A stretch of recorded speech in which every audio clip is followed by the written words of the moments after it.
श्रियकान्ताय कल्याणनिधये निधयेतिनां श्रीवेङ्कटनिवासाय श्रीनिवासाय मङ्गलम्। लक्ष्मी सविभ्रमालोकसुभ्रूविभ्रमचक्षुषे चक्षुषे सर्वलोकानां वेङ्कटेशाय मङ्गलम्। श्रीवेङ्कटाद्रिशृङ्गाग्रमङ्गलाभरणाग्रये मङ्गलानां निवासाय श्रीनिवासाय मङ्गलम्। सर्वावयव सौन्दर्य सम्पदा सर्वचेतसां सदा सम्मोहनायास्तु वेङ्कटेशाय मङ्गलम्।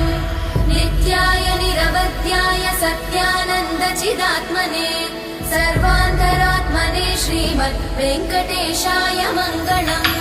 स्वतः सर्वविदे सर्वशक्तये सर्वशेषिने सुलभाय सुशीलाय वेङ्कटेशाय मङ्गलम्।